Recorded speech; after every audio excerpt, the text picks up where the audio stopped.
I think it's depressing how so many bands get into a cycle of mediocrity. They figure out their formula and stick to it and try to sell records for the rest of their lives on that. That's fine. Money's cool. I'd like to make some of it as well, but that should never be the object of the artistry. Not until you've completely given up, at least.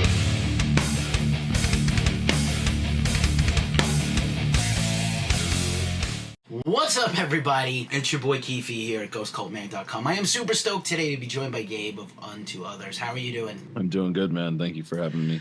Thank you for being here. You should be doing great because your new album is killer. Neverland, out on Century Media Records. The first thing that struck me, even before the record and just this whole run-up to this new record, is you have been so prolific. This band, you've had some turmoil, but as the whole world had a bunch of turmoil, and you have been so prolific and just so, I feel like as an outsider looking in, hardworking. It seems like you have something going on, killer merch, releases all the time, the deep cuts, LP, EP, singles, the run up to this. A lot of bands are kind of blinking. The music industry is, particularly shitty right now. It's also a good time to be, what could be better than making music and doing what you love. But it's a hard reality right now that the business is hard. And you seem to just unflinchingly go forward, which I have full respect for, because it can't be easy, even if it's a choice. It's not. And actually recently I've been taking a break from songwriting a little bit for the first time in about 7 years. And what's funny is during this break, so-called break, I've already got 7 demos.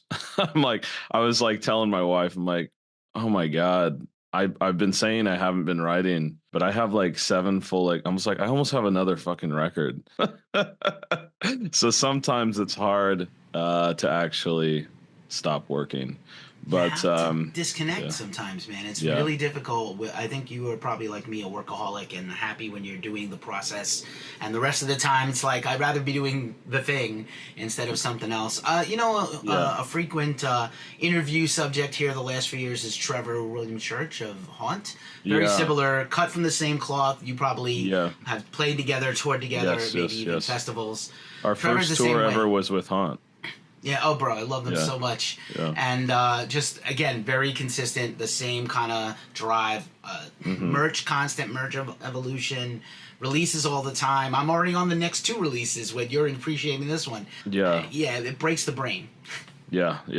It's just, you're right. I mean, for a while I was a workaholic, and definitely emphasis on the holic there, because I would work all day and then party at night.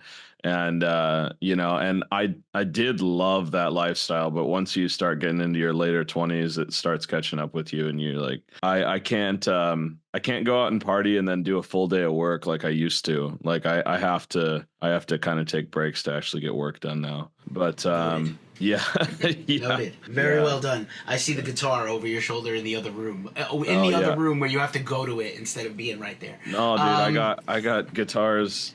Oh, okay. Hey, there you go. I have my house is as big as a 1-bedroom apartment almost, and there's probably 14 guitars throughout my house because I always want them in arm's reach when I'm bored. So. Yeah. And Portland being Portland, it's going to be like a 1-bedroom with 14 guitars for most people anyway. And like a pet and a child and a wife and a partner or something. Yeah, for sure. And man, Neverland, I was so excited to start having this record kind of roll out. And I want to, obviously signing with Century Media is a big deal. And I feel like you could have went with anyone, and they've done a very nice job with you across the board, the label, the PR, everything. From the journo perspective. But what I really like about this campaign is, of the recent albums that we were sort of the highly anticipated albums of 2024, which this was for me at least, and probably my staff, I think a lot, because of the wackiness of the industry, alluding back to that first point, I know some bands are just like, hey, I made a new record, it's coming out tomorrow. And some bands are like, I want to do the traditional 4-month release plan. And you guys are right in the middle. So I don't know if this was a thing that you were able to participate in these discussions of just how to roll this album out, because I'm curious about that. Yeah, so when I started the band, my philosophy was, who gives a fuck, put it out, right? But yeah, I mean, it was just like, fuck it, put it out. And that lasted until I got on a label, and then they come in, they've got their ideas, their metrics, their what do you call it? And at a certain point, if you're gonna have a team, you have to trust your team. So yeah, I mean, for this record, do I want to wait 5 months and release one single every month? Fuck no. But that's what works right now, and that's why you're seeing pretty much every band doing it. That's actually a big reason, or part of the reason why I don't want to do it, because I'm generally a go against the grain kind of guy. And so sometimes it takes a lot of compromise in me to say, hey, let's do it the way everybody else is doing it, and then we'll be successful. I'm like, dude, how about we come up with an extremely creative way to do it the way that nobody else is doing it. So anyways, yeah, there's been less of that and more of just, hey, stick to the marketing plan kind of thing, but it's working.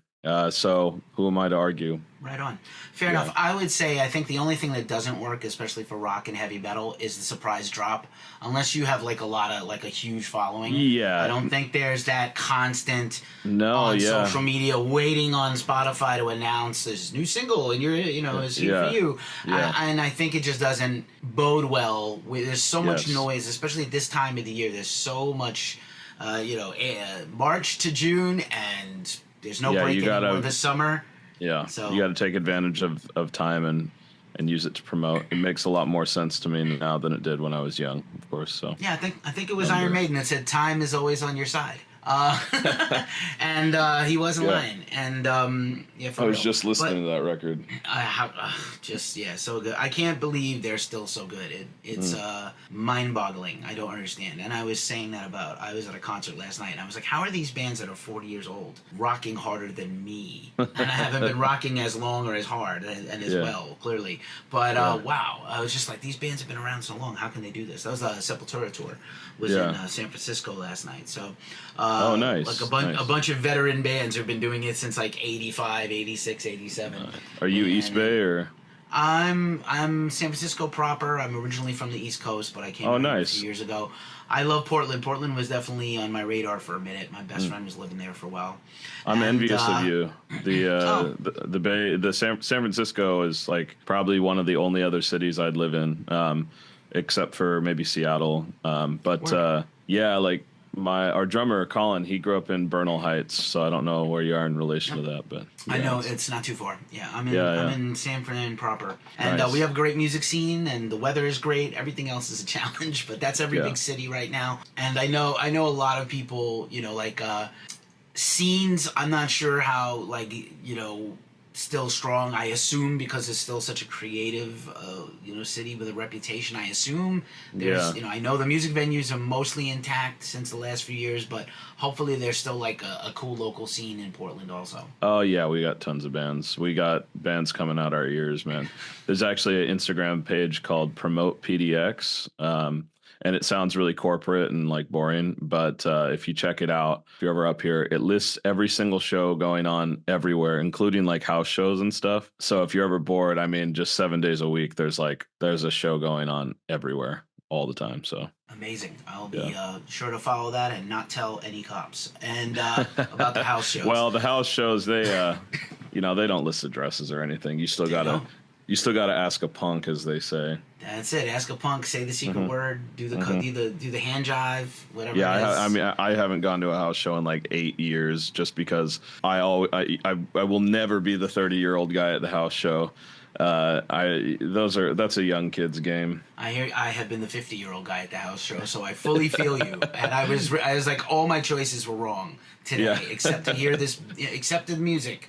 Yeah, all my choices were. Well, you're going for the music if you're not in your 20s, I'm nobody's dad, and I'm actually here for the bands. What the shit? Just crazy. But yeah, Neverland, man. I'm so amped about this record, and I think, like, first and foremost, what was it like? Tom Dalgety, right? It was just like a legend already in this Yeah. business. It was Yeah. like obviously like a very, you know, a very wise choice, but also like a very interesting choice for a band like yours to work with such a major name. Yeah, I mean, Tom, to me was I didn't actually know about Tom before we worked with him. Once I saw his repertoire, I was like surprised I didn't know of him. But I think that worked to my advantage because, or to the band's advantage, because I didn't have any preconceived notions or any like, you know, when you put someone on a pedestal or something like that. But yeah, Tom just ended up being the perfect person to work with, and we got along fabulously. And I can totally understand why he is such a prolific producer. It's because he's a, or not prolific, but successful producer. It's because he's A, extremely good at what he does, but B, affable, friendly, and kind, and in a very honest way, to the point where I was like, this guy rules 2 days in. So Right on. I think you know, there's I think metal fans in particular, rock and metal fans may not appreciate that there's different kinds of producers. And Tom is a guy. You guys don't need help with your songs. You don't yeah, need someone to write your songs for you. You're very well accomplished songwriters, as you have already alluded to with another, you know, bunch of material brewing. But other kinds of producers need to come in and actually like coach a band and teach them how to write a song. And here's where yeah, the chorus should go. And this is too long. And I imagine that Tom is more of like an overall, probably like in the 70s, like Roy Thomas Baker was for Queen. Like, okay, I'm also a musician, but I don't have to tell you your job. I can help you with the overall picture. And that's what I imagine from different interviews and things I've read that he's like. Because I feel like he's a little more laid back. He's not so intense. oh yeah, he's not intense at all. In fact, I mean, he would, you know, throw our songs at half speed or quarter speed, so they're as slow as a slug or something, and just he'd start rolling around on the floor like a worm during our sessions. I was fucking laughing my ass off. It's very odd. So he's not falling asleep on the couch like Rick Rubin, apparently. Fuck no. If I ever Oh, had I a would producer like that, I'd yeah. be pissed. Yeah, I'd be pissed. Yeah. Punch in the face. You know, I respect Rick Rubin, and I love a lot of records he's worked on. But I have his book. You do you? How's that? I heard it's wild. It's interesting, and I agree with a lot of the points, but I also think that Rick Rubin might be a little bit too of full of his own shit. Like here's the thing, like he's really good at putting life into terms of metaphors and helping you understand, but that's a book that should be read one page at a time or one small chapter at a time. And I think he realizes that. Because, like, yeah, if you go through and you try to read the book, for Christ's sake, how much advice can you get? You know what I mean? It's just like, it's awesome that he did it, put his words to paper, and a lot of it's very valuable information that I totally agree with. But yeah, at a certain point, you got to take what you know and just use stuff like that for inspiration and, you know, make your own choices of how you're going to go about your life and succeed. Don't take anyone else's word as gospel ever. Right, yeah, draw influence from other places, but really Yeah. forge your own way. That's definitely good advice. And pay no attention to these Illuminati symbols on the cover of Rick's book. Anyway, we're not going to devolve into a TED Talk about why he chose to do that way. But yeah, man, I really love this record, and what I love about it is it sounds like Unto Others, but it's like expansive in a way that even surprised me. I was like, oh, I know what the band can do, and I love all this. I love these records. I have a bunch of them. Yeah. I've seen you guys a bunch live. You know kind of when you open up the bag what kind of chips you're getting.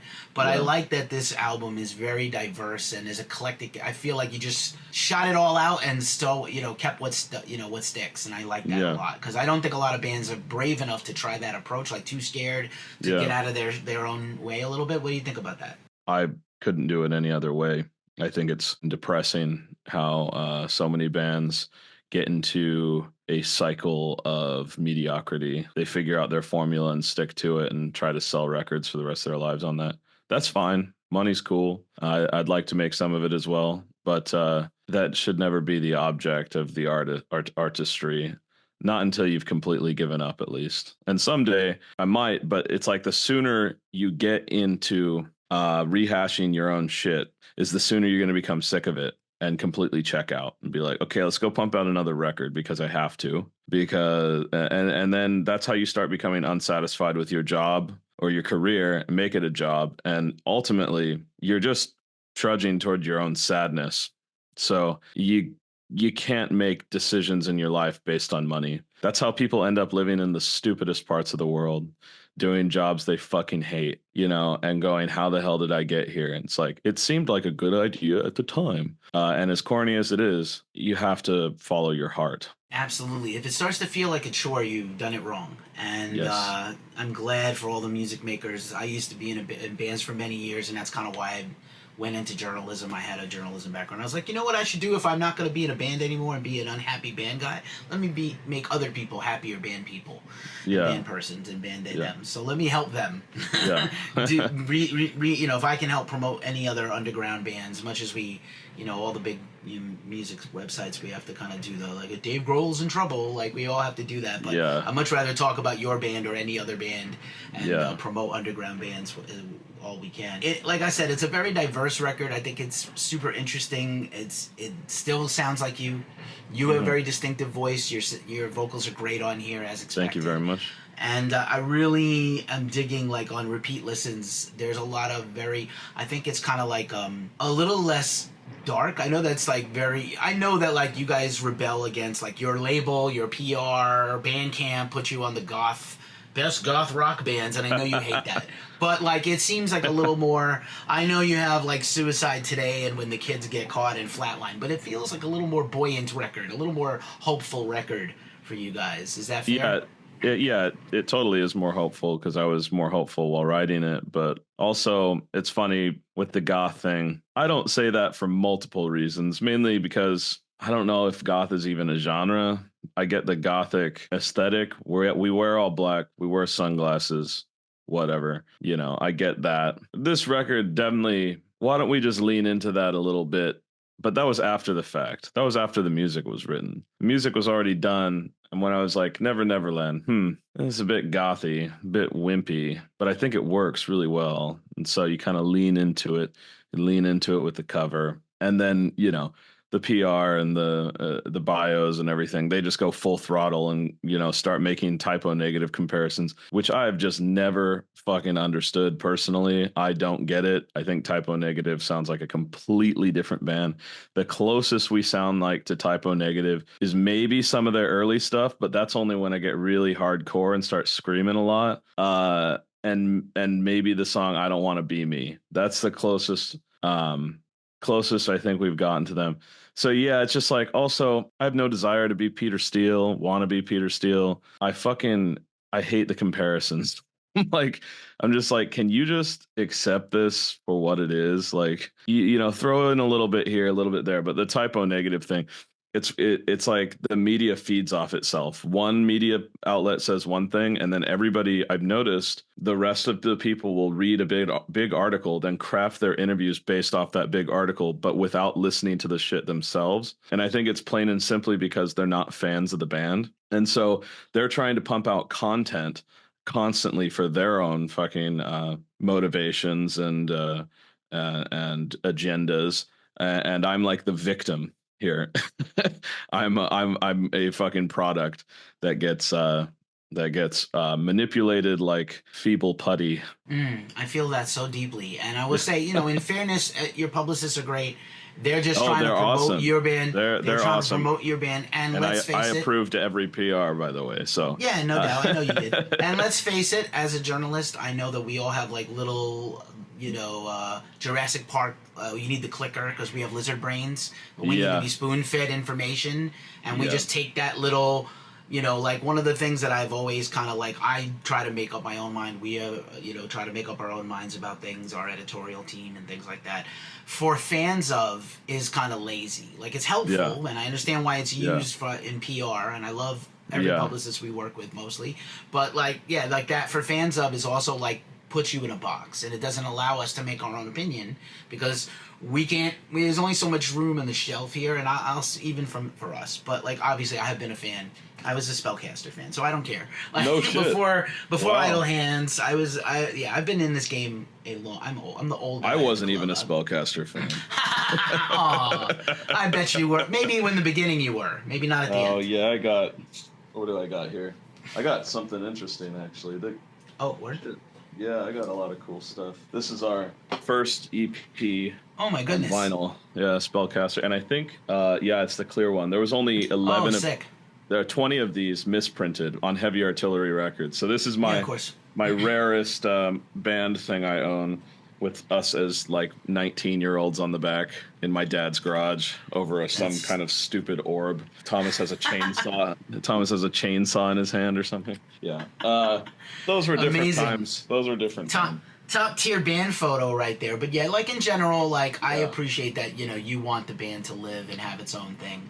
And Yeah. again, I always being a big punk fan from New York, I always took the Ramones thing. So I thought it was Yeah. very natural that you guys covered Pet Sematary, which I like more bands. Please go cover Ramones. We had a couple, Yeah. once in a while we get some good ones, and we had like a good tribute album about 10 years ago. But like, we need like more Ramones covers. What a Yeah. top tier job you guys did on that. Thank you. Yeah, the Ramones thing, I feel like we get equated to them a lot too because of just the fact that we're a four-piece. But hey, I'll take the Ramones. I'll take the Ramones comparison over the Typo Negative comparison any day of the week. I love both bands, but we definitely have more elements, I feel like, at least in the songwriting of the Ramones than we do with Typo. But Yeah, for sure, for sure. And then again, like I said, I love the diversity of this record, and it's a very deep record. Like, were there songs you guys kicked off the island, or are we hearing like everything you were satisfied with and kept? No, yeah, the way it worked is I had 40 demos and I love them all. There are complete songs that didn't get recorded. Really, what made the chopping block on this record was whatever I had lyrics done for by the time I was in the studio. I was really lagging behind on the lyrics because I kept writing songs, not lyrics. And so I had like 40 demos, but lyrics for like 5.5 songs. And I was like, shit, I got to get on this. So that was the only deciding factor. Sunshine, I knew I had that chorus immediately, but I couldn't figure out the verses forever. And there was many songs like that where I had the choruses but no verses, and that's one of the worst things ever because the verses really craft the meaning behind the chorus. I mean, think about a song like Butterfly, I'm Tearing Off Your Wings. That could mean anything. So I have to give context with it, with what I say in between. And it's like, sometimes you can just get lost in it. So, Well, I'm so pleased you're so thoughtful about like lyrics still matter to me, whether it's yeah, like the gnarliest grindcore or it's heavy yeah, metal. I yeah. love lyrics and singing and vocals, whether it's gargling with rocks or it's beautifully Yeah. crooned. I like Lyrics are vocals the and reason lyrics. that any band succeeds, truly succeeds. Like Dystopia is a great example. I mean, no one would give a fucking shit about that band if it wasn't for like, I don't even like money. I have to work every day to the bone because they're just spitting truth. And so if you can just, I hate to say spitting truth, but if you can just, I sound like a fucking, is that what the Gen Zers are saying now? I don't know. Just as we wind this down, I want to give you back your time, but Yeah. I must say, like, yeah, you were making a really good point there, and it's just unfortunately we're all little pea brains out here in the press, but like I'm glad that you guys are getting your moment to shine a little bigger and a little brighter. Yeah. And I know you guys are bummed about the tour cancellation. We don't have to go there. I hope you guys have some other stuff in the works you'll be ready to put out soon, because we like I want to hear these songs live again, and obviously all the hits and the classics and the cuts and stuff. But like, yeah, I know you want to get out there and do your thing on the road. Yeah. No, there's plenty of great press out there. This has been a wonderful interview, by the way. It's just, when there is, if someone goes and takes the little extra effort to learn something, and be thoughtful and ask a question in a way you haven't heard ever before or something like that, it goes like 20 miles. It's just like, and so that's appreciated, because I can't tell you how many times I've been asked, so you gave up a little bit of control on this record for the writing process. What was that like? And I'm like, dude, it was like everyone had a prompt they were emailed to ask me or something. I was like, damn, I think I've been asked that like 30 times. I'm happy to answer it. But I was like, I'm noticing like a pattern here. This is, Well, again, like I said, unfortunately, we're not evolved very much. The actual journalists of the world, I like to think of us as being a little more upper echelon in terms of our quality. But like, a lot of people are just angry keyboard warriors, pissed at things, and want to complain and we've never been that. I'll just say Yeah. that we came from we started as a zine in Europe, and we became whatever this is. I don't know, but 12 years in a couple of weeks, Nice. and at this thing, and I've been doing this like 15, and I had a band for different bands for 20. So like, Oh, no shit. I lived. I've been going to concerts since I'm 5. Anything anything I might have heard of, or? There was in the probably around the Spellcaster time, in the pre-Ghost Cult time, I worked for Century Media's, when Blabbermouth was part of Roadrunner, right? Yeah. And everybody tried to copy Roadrunner and have their own Blabbermouth. So Century Media had a website called Metal Army America, and I was the chief editor there for a couple of years, as well as a grunt for a long time before that. And then I worked for other places.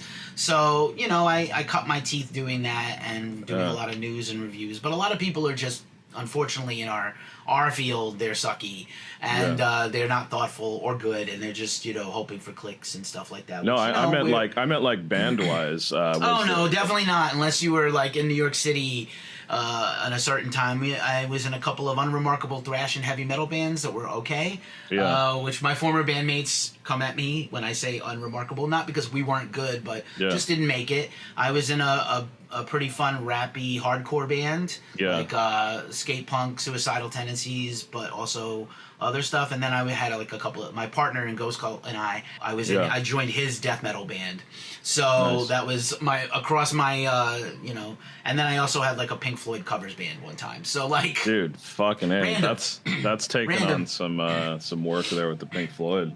Yeah. Oh, it was hard. I was. Unfortunately he's a douche now, but I got to do like Roger, singing and bass playing every day, so that was great for like 2 years. It's not you interviewing me. That's the next one. Gabe, sorry about that. No, it's great. I loved it. I wish someone would interview me. But listen, man, just congratulations on Neverland. I was gonna make a point before, which was like we're all kind of like in a Peter Pan world right now, where like what is real and what isn't, and I feel very lucky that I get to escape to the void a little bit with music and do these interviews and meet interesting and cool people and help highlight them. So thank you, and thank the band on behalf of us for this record, and best of luck out there. We'll be looking forward to some tour dates, and again, I hope you get everything you wanted out of this record, and we'll wait for the next one, but first this one. Right on. Thank you so much, and I appreciate the questions and the interview. Yeah, man, anytime. Thanks for hanging with Ghost Cult. We'll see you soon.